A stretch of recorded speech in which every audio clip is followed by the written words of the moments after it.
Mimi Siku est sans doute l'un des derniers chasseurs Wayana.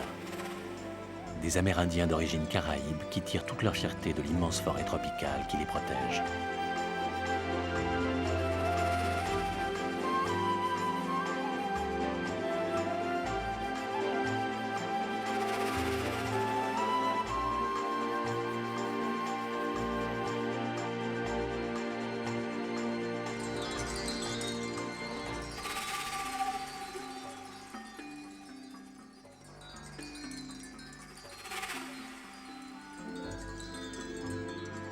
Le territoire des Wayana s'étend le long du fleuve Maroni entre la Guyane française, le Suriname et le Brésil. Ici, la forêt vierge couvre de son long manteau cette partie de l'Amazonie encore épargnée par la déforestation. Cette jungle est la plus importante forêt tropicale du monde. Elle pourrait recouvrir toute l'Europe. Cette région, où la période sèche entrecoupée d'averses ne dépasse pas les 4 mois, abrite un grand nombre d'espèces particulièrement bien adaptées à la chaleur et à l'humidité. Les insectes grouillent sur le sol, alors que les singes et les oiseaux occupent la cime des grands arbres.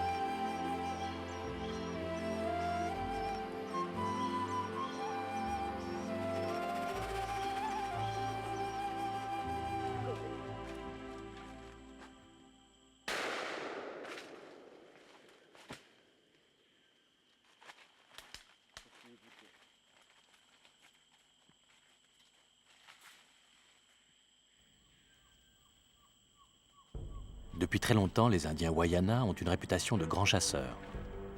Mais aux plus expérimentés, la nature réserve parfois quelques surprises. Même après avoir marché sur un nid de guêpes, Tom Pouce, le compagnon de Mimi Siku, n'abandonne jamais son gibier.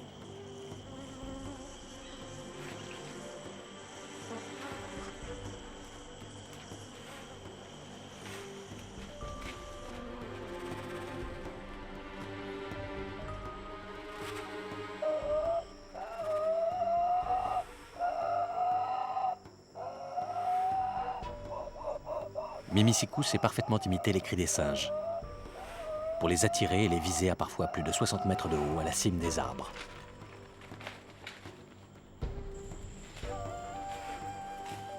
La chasse comme la pêche a toujours été l'une des activités essentielles de la vie des Wayana.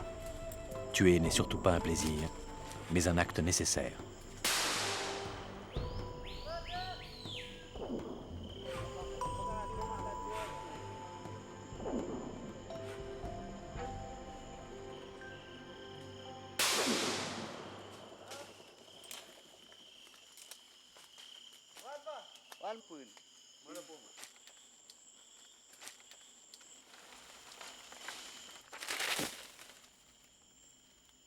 Les chasseurs Wayana connaissent et respectent la nature parce qu'elle fait partie d'eux-mêmes.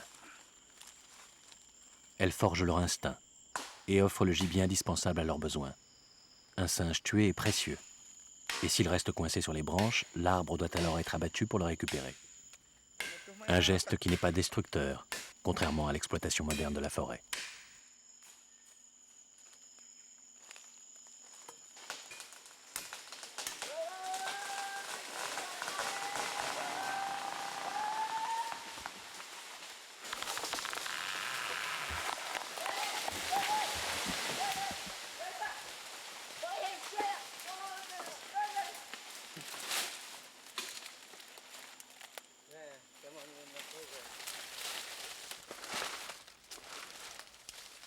Depuis toujours, les Wayana vivent grâce à la forêt. Ils la connaissent parfaitement et savent profiter de son abondance. Si les peuples amérindiens sont les premiers habitants de la Guyane, les chasseurs Wayana sont aujourd'hui les derniers témoins d'un mode de vie traditionnel et naturel.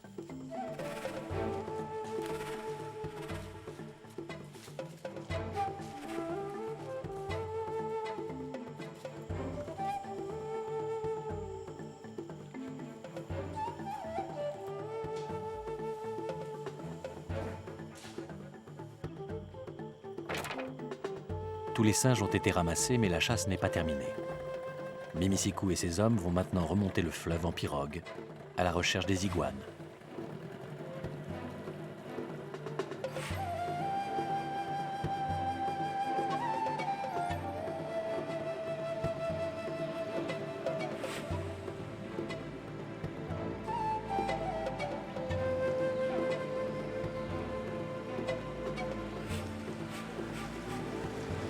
Si la chasse est aujourd'hui pratiquée au fusil, l'arc demeure très utile quand les cartouches font défaut. Une pratique qui demande une grande habileté. Les chasseurs Wayana savent depuis toujours que le gibier se mérite.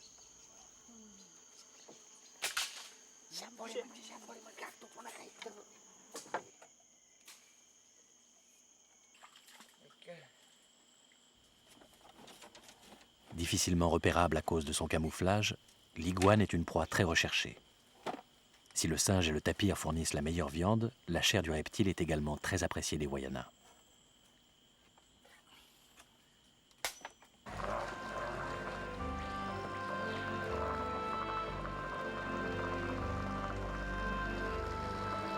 Des récits racontent que la faune guyanaise est très pauvre.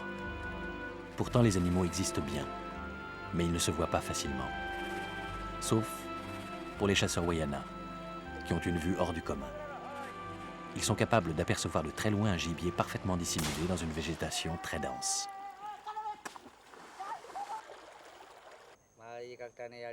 Je suis né au Brésil, dans la province du Jari. C'est vers l'âge de 11 ans que je suis venu habiter avec mes parents sur les bords du fleuve Maroni. Mon père était un grand chasseur.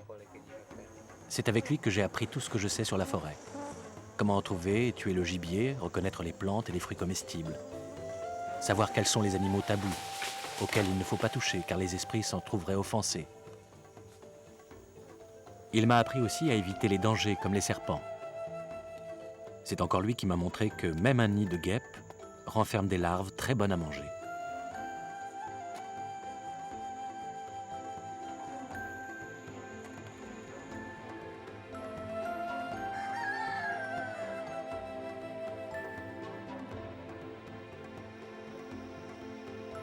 Mimi Siku habite le village d'Antekumpata, où règne encore une simple et réelle joie de vivre. Avec près de 200 habitants, Antekumpata est le plus gros des villages Wayana de Guyane, qui sont habituellement peuplés par une ou deux familles. Il porte le nom Wayana de son fondateur, André Cogna, Antekum, Pata signifiant village.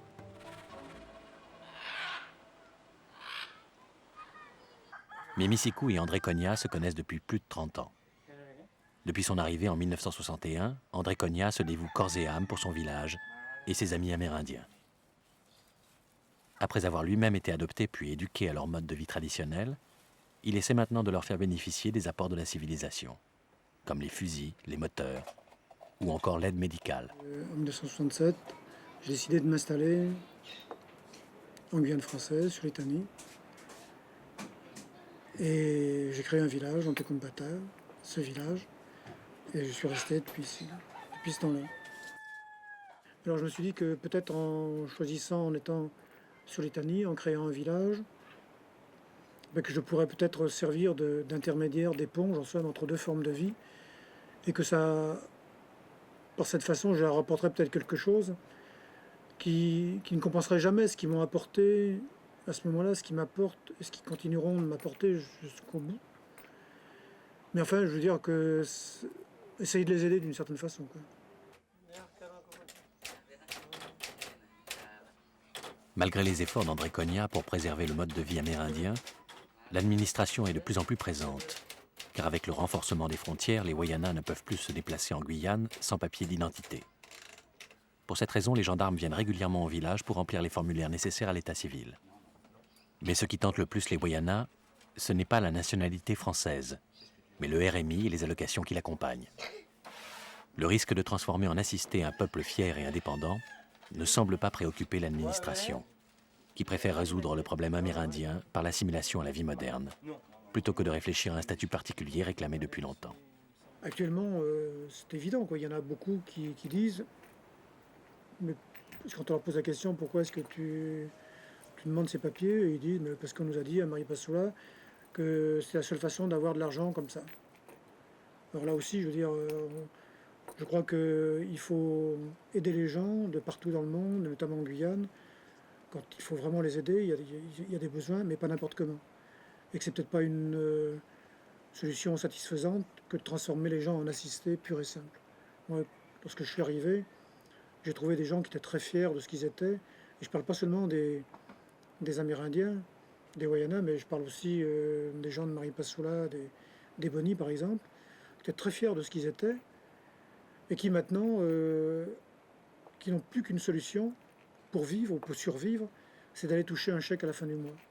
Alors des gens qui étaient capables de vivre sur le pays, sur leur territoire, on les a transformés en personnes qui, dans quelques années, pour certains, ne pourront vivre qu'en allant acheter des boîtes de cassoulet ou des poulets congelés à Maripasoula ou ailleurs. C'est dramatique.